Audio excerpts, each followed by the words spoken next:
Good morning, and welcome to today's hearing examining qualifications of two individuals nominated to serve as members of the U.S. Chemical Safety and Hazard Investigations Board, or CSB. One of whom, Stephen Owens, is currently serving on the board as interim chairman, but has been nominated by President Biden to fill that position for a full term.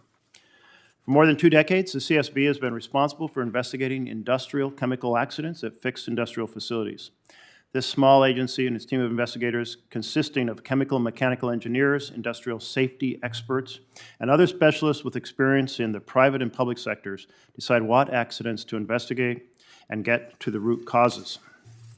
They then offer recommendations to facilities, local and state governments, regulatory agencies, industry organizations, and labor groups on how to fix and avoid similar incidents. Their mission is to drive chemical safety change through these recommendations, and they have a long record of doing so. The agency has investigated over 100 accidents, from large explosions that destroyed communities to small releases in labs and isolated work sites. And for many years, this agency was considered to be the global gold standard in conducting industrial accident investigations.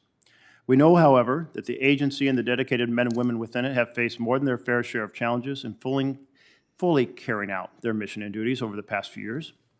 The previous administration attempted to zero out the budget, but refused to nominate replacements for board members whose 5-year terms had expired.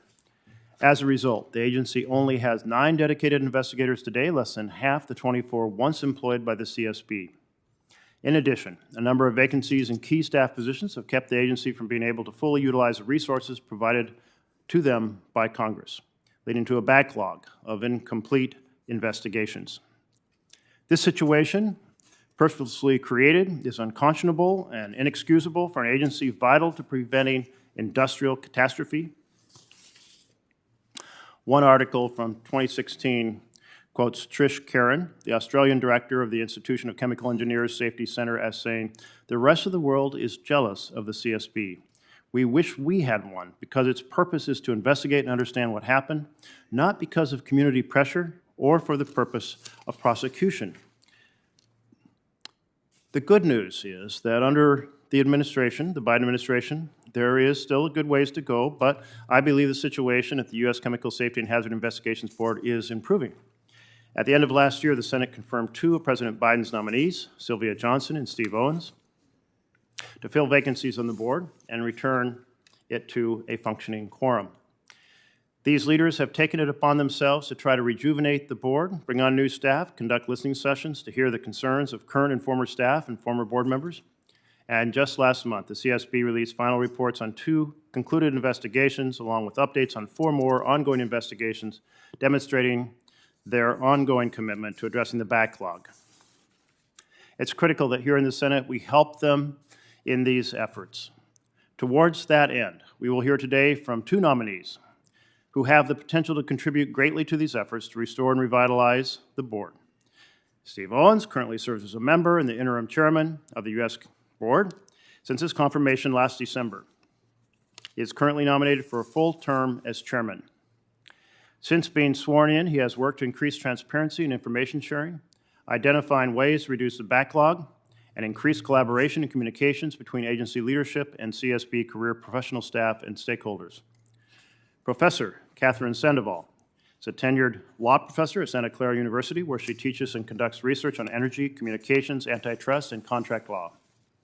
A regulatory and legal expert for over 3 decades, a safety leader for more than 2 decades, Professor Sandoval's interdisciplinary work advances infrastructure safety, reliability, access, and equity. In addition, Professor Sandoval has served a 6-year term as a commissioner of the California Public Utilities Commission, to which she was appointed by Governor Brown and unanimously confirmed by the California State Senate. During her prior federal service, she served as director of the Office of Communications Business Opportunities at the Federal Communications Commission. Former California Governor Davis appointed her to serve as Undersecretary and Senior Policy Advisor for Housing, and before that as Staff Director of California's Business, Transportation, and Housing Agency. In that capacity, she worked with law enforcement, including the California Highway Patrol, to respond to infrastructure vulnerabilities and hazardous incidents. It's quite a variety of responsibilities, quite a breadth of experience. I'd like to thank both of our nominees for being here with us today. And now I'll turn it over to our ranking member, Roger Wicker. Thank you, Chairman Merkley. I want to welcome our two nominees today. Steve Owens has been nominated to serve as the chair of the Chemical Safety and Hazard Investigation Board, or CSB. I learned that he is a Memphis boy and grew up right up the highway from me in where I grew up in North Mississippi.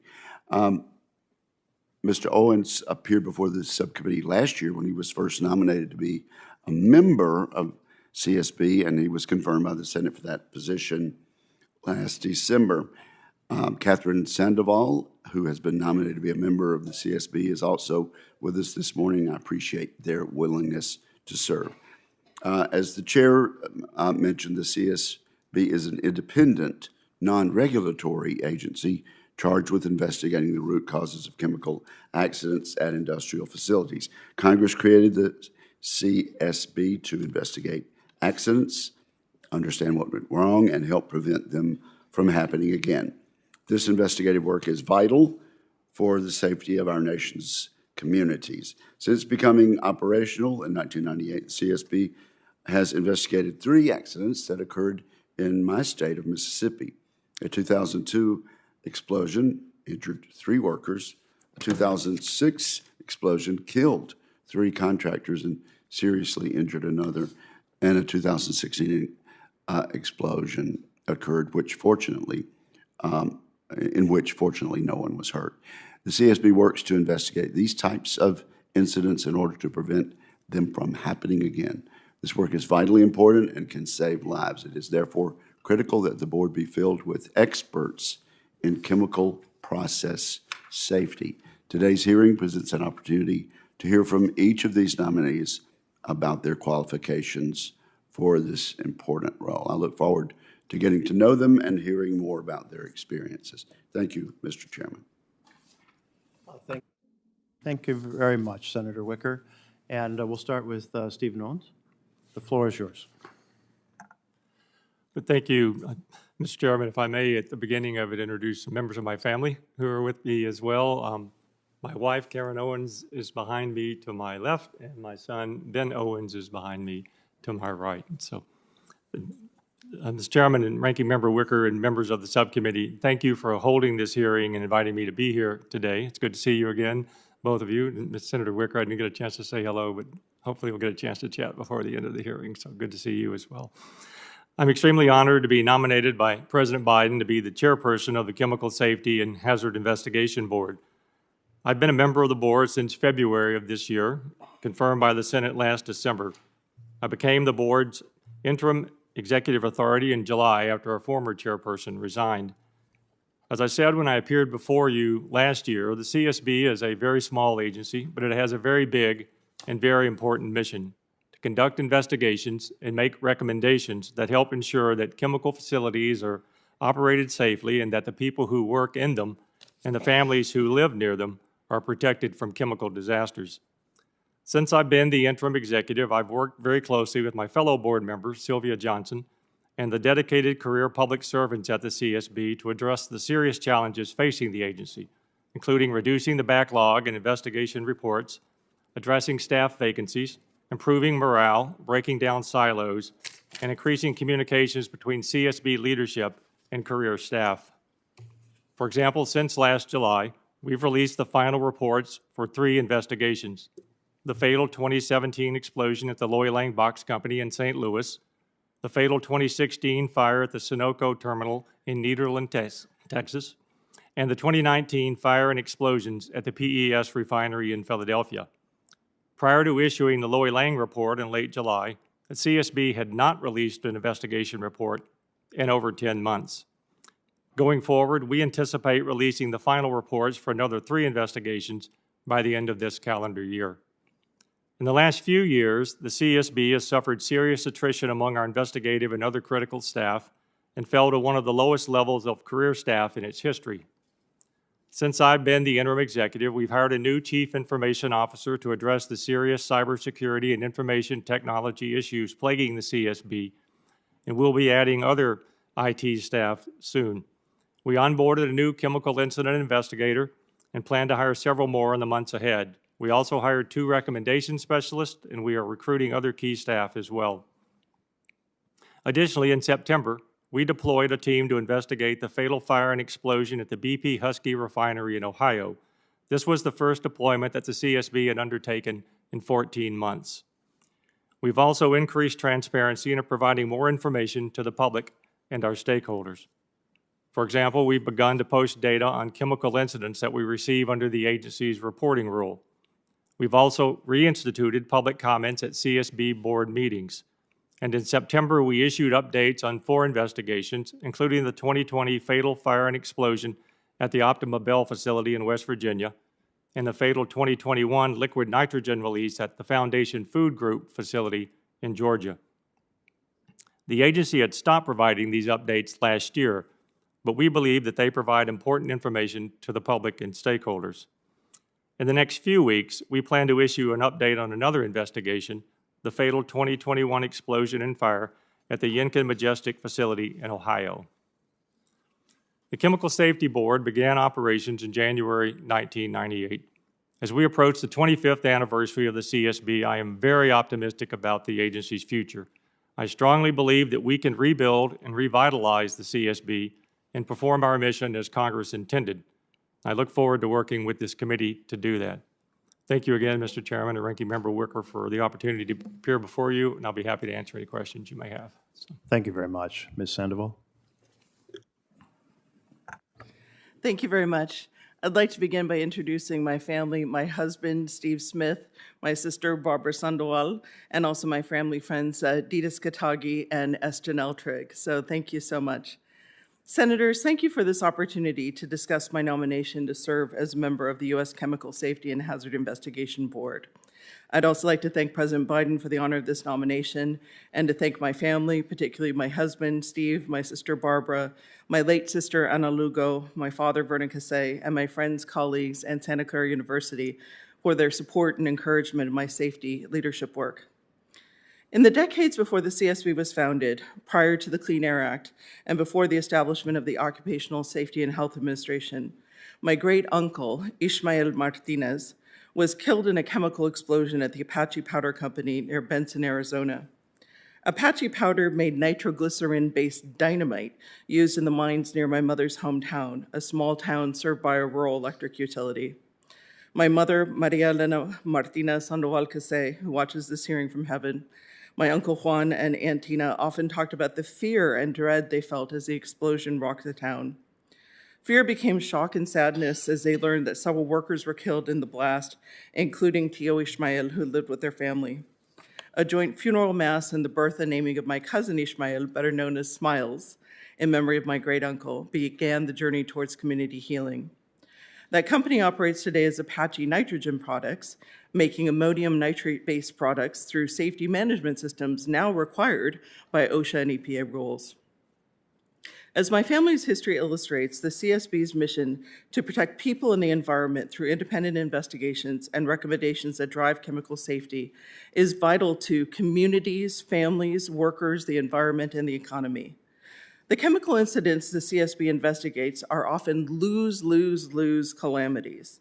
They may injure or kill workers, cause community harms, including injury, death, and property damage and loss of job opportunities, release hazardous chemicals into the environment, and generate losses for investors and insurers. The CSB's root cause analysis can create quadruple wins. If honored by Senate confirmation, I would bring to the CSB more than 30 years of regulatory and legal experience, 2 decades of safety leadership, and expertise as a tenured energy, communications, antitrust, and contracts law professor. My collaborative management experience from multi-billion-dollar budget organizations would contribute to effective CSB operations. As a former commissioner of the California Public Utilities Commission and former undersecretary and staff director of California's Business, Transportation, and Housing Agency, I gained experience in collaborative response to chemical incidents. My CPUC colleagues and I responded to the largest industrial methane leak in U.S. history at the Aliso Canyon Natural Gas Storage Facility in Los Angeles, California. To address the safety, air pollution, and energy challenges this 2015 incident created, We listened to communities, worked with stakeholders, and engaged with experts to conduct a root cause analysis and adopt responsive measures. That investigation built on expertise developed in responding to the 2010 natural gas explosion in San Bruno, California, caused by Pacific Gas and Electric. That methane explosion killed 8 people and leveled a neighborhood. The CPUC's root cause analysis examined the pipeline's metallurgy, including welding, process safety, and human factors, including record keeping, operational deficiencies, risk identification, and management. These experiences in my work with the California Highway Patrol in responding to a refinery incident when I was BTH staff director and undersecretary highlight the importance of safety management and operational integrity. My experience in working with first responders during and following incidents and in developing policy with first responder input would be an asset to CSB investigations and safety recommendations. My work with underserved and disadvantaged rural, urban, and tribal communities would enhance CSB community collaboration. My approach to CSB investigations would be driven by the facts and by science and faithful to the agency's statutory safety mission. If I were to earn the honor of Senate confirmation, I would serve the CSB and the American people with dedication and diligence. Thank you very much for this opportunity. Thank you for the testimony from both of you. And Mr. Owens, since this is a nomination for you to serve as chair, and I noted in my opening remarks that the staff has been quite short. I know you've been working in the interim capacity. How much progress so far? Do you have the funding that you need to be able to hire the number of investigators you need? Is the backlog getting worse or better? What would it take to make it better? Senator, I was going to ask how much time we have to talk about that today. I could talk all day about this. Concisely. But I'll be concise. The answer is we have very concrete plans to hire additional staff. As I mentioned, we've already hired recommendation specialist, chief information officer, and a new incident investigator. We are currently in the process of advertising. I don't think it's been posted yet for another 4 to 5 chemical incident investigators. What my colleague Sylvia Johnson and I did after I became the interim executive is sit down with our budget staff and identify what are the priority positions that we needed to hire. We prioritize, obviously, chemical incident investigators and IT staff as the 2 highest. Recommendation specialists go along with that. Under the current funding that we have, under the continuing resolution, we should be able to accomplish all of that over the next several months. Keeping our fingers crossed on the appropriations bills that are currently pending in front of both the House and the Senate, which would increase funding for the CSB, which would enable us to bring on additional chemical incident investigators as well as other much-needed staff in our administrative offices like HR, finance, contracting, and a few other positions that would support our legal team responding to FOIA requests as well as helping on other mission-critical activities. Our challenge is, as you've noted, is that there's been a great loss of experienced personnel at the agency. We do have less than half the number of investigators that we had not that long ago, less than 10 years ago. The backlog is enormous. We've reduced it by 3 already. We plan to reduce it by another 3 by the end of this calendar year, but that's still going to leave us with 11 more reports that we anticipate being able to issue by the end of the next calendar year, and we posted a plan on that. But if we can get additional funding, then we'll be able to hire the additional investigators to do that and clear up that backlog. So just to summarize, how many investigators do you have right now? Well, at the moment, depends on how you count them, but we have 10 in the field investigators, I'll call that, plus 2 supervisors and then a 3rd person. So anywhere from 10 to 13. The people who actually go out and do the heavy lifting in the field, we have about 10 of those. And how many more do you need? Well, my goal would be to get it up to at least 20. Okay, thank you. Ms. Sandoval, you really answered my question, which was to highlight the 2 or 3 things that make you a very good fit for this position. So I won't ask you to repeat those. They were in your testimony. But how did you hear about the position? How did you become interested in serving on this board? Well, thank you, Senator. So the White House asked me if I would be interested, given my energy expertise and my experience in responding to chemical safety incidents. We honor the victims of the San Bruno natural gas explosion by recognizing the chemical safety, energy, and utility regulation failures that leveled a neighborhood. And as you know, it's something that we talk about in my energy law class that I tell students that they get a bonus class, in part looking at the science, because much of energy as well as water work marches through the periodic table in dealing with hydrocarbons and other types of chemicals. So I have experience in responding to a variety of chemical incidents, and then also looking at the process safety, human factors, and material factors that caused failures. You know, as you were talking, I was thinking about Roseburg, Oregon. Roseburg, Oregon, the entire downtown was leveled by an explosion when I was a child. I just remember seeing the charred city blocks. It wasn't actually a factory. It was a truck, a chemical truck that was left parked, and then a fire at an adjacent building blew it up, and it blew up the town. I think that's probably outside the purview of the CSB, but it sticks in my mind of the destructive power that can occur when chemicals are not carefully managed. Let me turn this over to my colleague. Thank you, Mr. Chairman. Dr. Sandoval, on the Aliso Canyon Natural Gas Storage Facility, the largest industrial methane leak in U.S. history. Tell us a little about that. We don't have a lot of time. Were there any injuries? So, I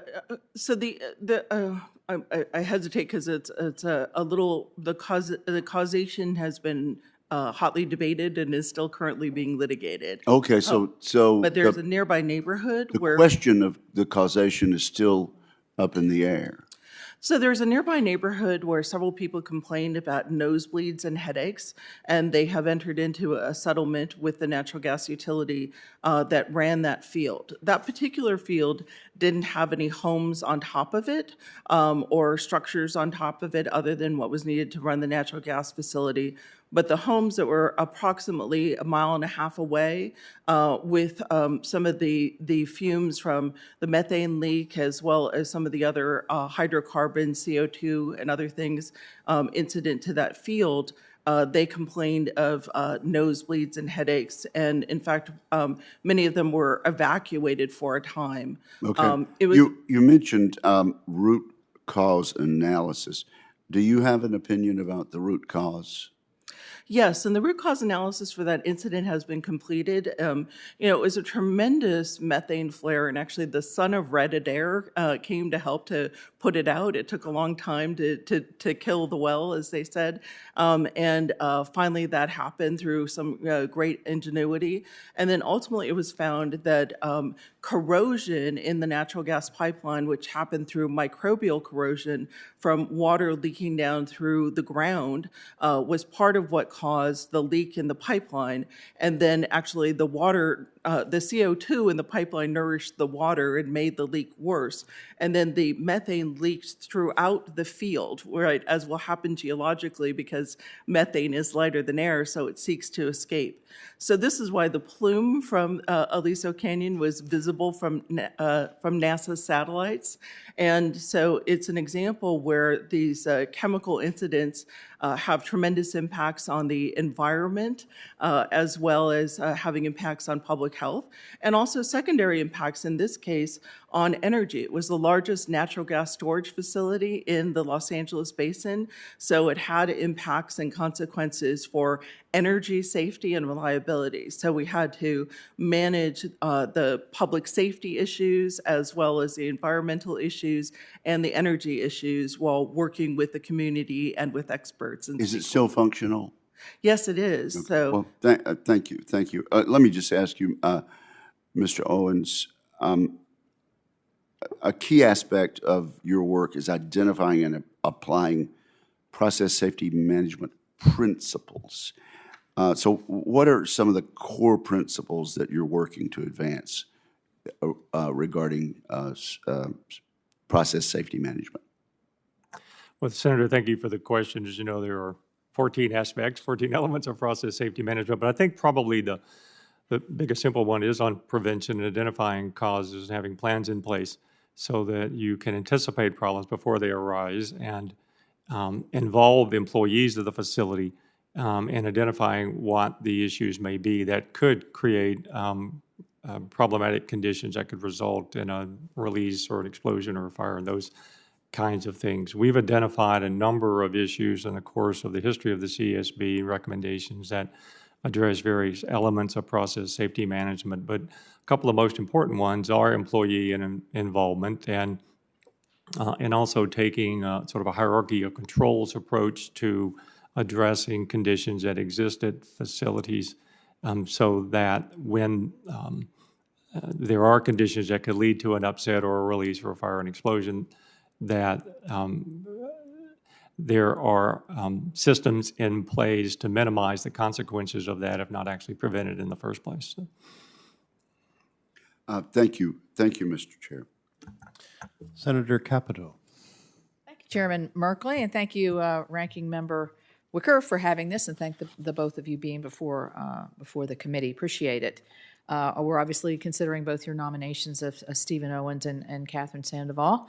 I guess the entire board is consistent of 5, but there are presently just 2. Is that correct? Yes. Congress established, obviously, the CSB to investigate facts, conditions, and circumstances and causes of chemical releases. It's a critical role in determining, certainly for where I live, we're called Chemical Valley, and for a reason. And so your role is very important to us in my home state. But we do have some question as to how the CSB has been fulfilling its responsibilities. The EPA inspector report stated that the CSB's operations are challenged by vacancies in mission-critical positions and an inability to fully use resources Congress has allocated. Further, CSB staff are concerned that leadership, internal review processes, and reported backlogs are impeding CSB's ability to accomplish its mission. The Inspector General also identified significant data vulnerabilities. And so attracting and maintaining full-time staff is difficult. I will have to say we have many boards in front of us, and you're not alone here. This is an issue, I think, government-wide as we see turnover of people in their 60s moving on. And so, but to only have 12 chemical incident investigators who are now working on 17 open investigations, you know, what happens when we have the next accident? I mean, this you can see why everything is so delayed and the timely releases is pushed back. So one of the questions that came to mind that I have along those lines is keeping us as members of the Senate and also over on the House side apprised as to what's happened with investigations in our own states. I think Senator Wicker was talking about something that is parochial to his state. So I would ask, I think it came about that we've had an accident and we were not made aware of what the final findings were until after it was made public to the press. So, Mr. Owens, I don't know if we could elicit a promise from you that you'll take into better considerations the updates and final reports before going public. We would certainly like to have the a little bit of a heads up there. Senator, thank you for the question, and the answer is absolutely. That's a commitment that I will make here today, and it's one that we've tried to already do. I mentioned, I think before you arrived, we just released updates on 4 investigations, including the Optimabel incident in 2020 that occurred in your state. The agency had stopped doing those updates last year, but Sylvia Johnson, my fellow board member, and I determined that these provide very important information to stakeholders as well as members of the House and Senate, and we're going to continue to do that. And we're more than happy, in fact, eager to brief you and your staff on any incident and to certainly give you a heads up before we release a final report so you'll know what's going on with it. Thank you. That would be much appreciated. Ms. Sandoval, can I get elicit the same response from you that you would be more inclusive of giving us heads up and updates in our offices? Absolutely. Would be happy to coordinate and Thank you. certainly believe in transparency. Good. And I mean, it's essential for us in order to conserve our constituencies, but also to provide the best information to them. A lot of times we're working with county and city officials to make sure that we understand what the reports are saying. So we want to be helpful to you, but we also want to be helpful to those who are going to be interacting. Mr. Owens, I went through some of what the Inspector General said. Do you agree with the report that came out, and do you take any issues with the quotes that I decided to kind of handpick out of there? Well, there have been a lot of, Senator, thank you for the question. There have been a lot of Inspector General reports, and I think most of them are right on. They're very spot on in terms of the issues they've identified with lack of board members, decreasing personnel, IT, cybersecurity issues, and we're working very hard to address all of those. I worked very closely with the EPA Inspector General when I was at EPA during the Obama administration, and I'm very appreciative of the work that they do. They've highlighted some very important issues for us to address. Well, in terms of hiring, I mean, you do have a much higher attrition rate than the EPA. What plans does the board and the agency or the whole entity have to fill these much needed positions? Well, Senator, thank you for the question. We've already been in the process of filling some of the more mission critical positions. We hired a new chief information officer who's already working on a lot of the cybersecurity issues, working with the CSIA to address some of those concerns. We've hired a new chemical incident investigator already. We're in the process of advertising for another 4 or 5 more. And we've hired a couple of new recommendation specialists already, and those are the people that actually write the recommendations and work with our investigative staff to help produce the reports. But as you very correctly identified, with only 12 or so investigators who not only go into the field and do the investigations, when we do deployments, they have to come back and write those reports. They're already overloaded. And when we did the deployment to the BP Husky refinery in Ohio back in September, we had to take a half dozen or so investigators off of writing reports and send them to the field. And that's a very significant incident that occurred there. They've interviewed 100 people already in conjunction with that incident. And so we're very eager to get new staff on board, and we're working within the resource constraints we have, but we feel very optimistic that we can do that. Well, I certainly hope you can too. I mean, I think that these are important jobs that you're filling and important reports that you're generating, and obviously in this time of cybersecurity, extremely important in terms of some of the dangerous materials that are being produced gladly here in this country. Thank you very much.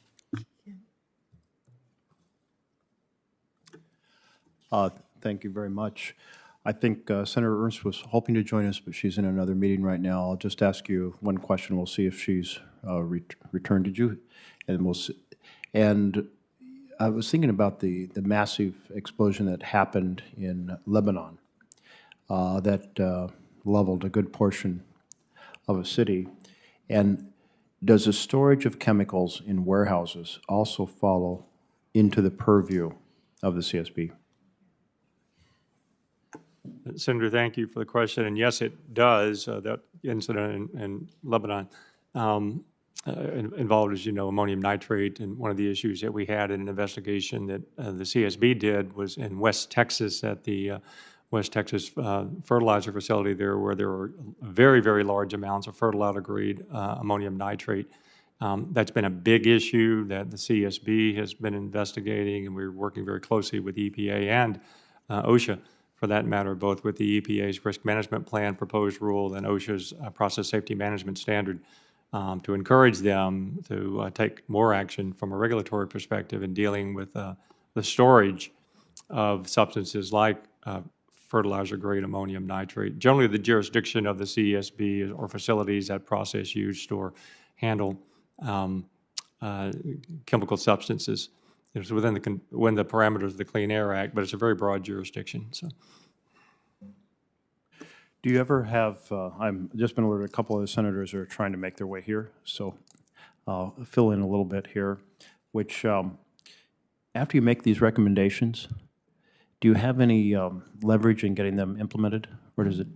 What, or and if that leverage exists, in what form? Well, the biggest leverage is in the form of the persuasiveness of the recommendations themselves and their implementability. That's one of the things that the agency does when we're developing recommendations is discuss them in advance with the recipients of the recommendations to make sure that they could actually do them, because it doesn't do us any good to issue recommendations that no one can implement. But in a broader sense, we work very closely with the recommendation recipients to try to encourage them to implement them. We, especially some of the regulatory agencies, for example, EPA and OSHA, now that I and Sylvia Johnson are on the board because of the prior experiences that we've had, myself at EPA, herself when working in labor organizations and being very familiar with OSHA, that we have, in a personal sense, better relationships with both those agencies, and I've already been in communication with people there about implementing some of the longstanding recommendations that we have issued to EPA and OSHA. But more importantly than that, with some of the trade associations as well as individual companies, trying to stay in touch with them on a more continuous basis so that they don't just get a recommendation from the CSB, as sometimes has happened in the past, and then the agency will check in once a year to see how it's going. And before you know it, 5, 6, or 7 years has gone by, and a recommendation has just been hanging out there without being implemented. So we're working on improving the communication with recommendation recipients, but also making sure that we are more in touch with recipients up front. So. And you don't just want that recommendation to be implemented at that particular company, but across the scope of that industry or related circumstances. That's correct, Senator. We historically, the agency has done a very good job of looking at issues that are broader than just the individual facility. You know, the recommendations themselves are based on the specific facts of the incidents that occurred, but especially when we've noticed patterns over the years of incidents where it's one of those things that doesn't just happen in only one facility, but either has happened or can happen in other facilities. The agency has tried to make the recommendations as broadly applicable as it can, and we're working with trade associations, for example, and with regulatory agencies really come into play. So. And the fact that you don't issue citations, you don't deliver information for criminal prosecutions helps greatly in actually getting to the root of the problem and being able to implement, understand the challenge in a way that allows those recommendations to carry forward. Yes, Senator, that's absolutely right. It's a non-regulatory agency, and again, our ability to get things done is dependent on the relationships that we've developed, the factual accuracy of the reports, the implementability and persuasiveness of the recommendations.